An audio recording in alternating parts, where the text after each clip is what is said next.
I just wanted to begin by saying you will have seen from my submission that my iwi is Ngāti Kahungunu, and I raise that because it seems to me that the main intent of this bill is to harm Māori communities. And so as a Māori man, as a father of Māori children, as a member of a Māori whānau, I feel quite personally impacted by this bill. And also, you will have seen the other perspective that I'm speaking from, of course, is that you will have seen from my submission that my work has related to Te Treaty of Waitangi, and particularly thinking about the way in which Te Tiriti is recognised in law and policy. And so that's the perspective that I'm coming from. I found it quite difficult to decide what might be the most helpful things to say to you today, because in the past I've assumed that select committee process was about examining a bill in detail in order to make improvements based on technical advice, evidence from people with relevant expertise or experience about how the bill will impact the lives of New Zealanders.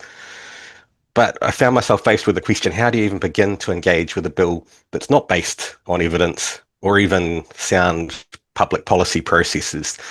A bill that's very purpose appears to be to reject public health expertise and is designed instead to pursue a racist ideology rather than improve health outcomes for New Zealanders.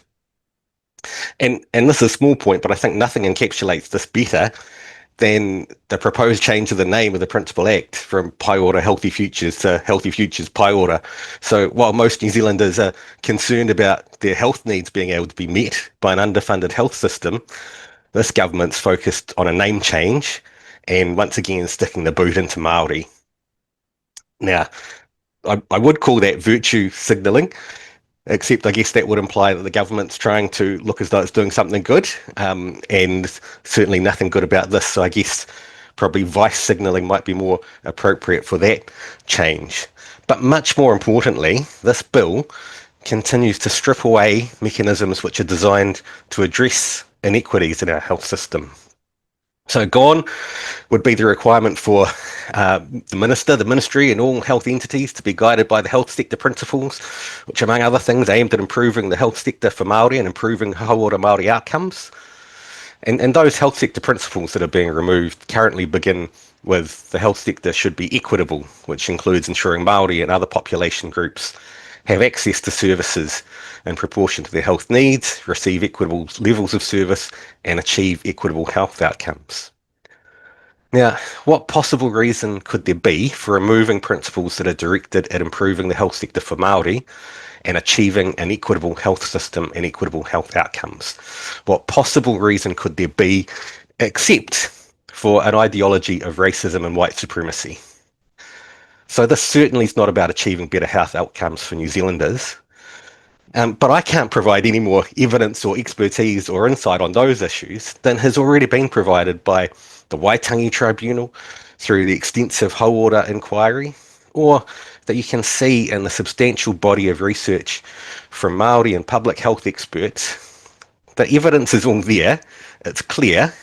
You just need to be willing to listen and act on evidence instead of racist ideology. So I'd urge this committee to recommend that this bill be rejected, because not to do so would send a very clear message to Māori. You'd be saying to Māori whānau, to me, to my tamariki, that you're happy with us dying 7 to 8 years younger than other New Zealanders, that you're comfortable with that. What's more, you're making a choice that that's what you want to keep happening. So I urge you to reject this bill. Kia ora koutou. My pātai to you is, given your submission highlights that the bill further guts the treaty principles provision in section 6, how do you see this affecting the Crown's ability to uphold Te Tiriti o Waitangi and ensuring equitable Māori health outcomes in going future? And my second sub, to follow that up please through the chair, is do you believe that the Crown is deliberately putting New Zealanders into a position where there would be ongoing breaches of Te Tiriti?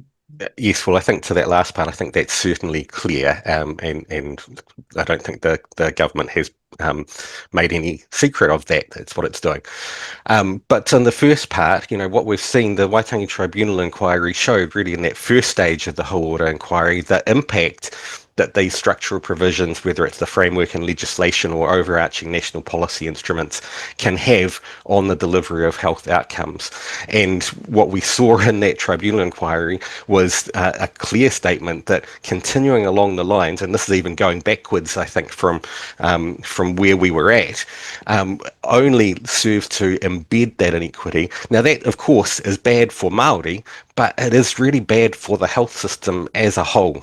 I want to tap into your academic background and looking at more of a system perspective that, you mentioned this bill is not based on evidence, it's based on ideology.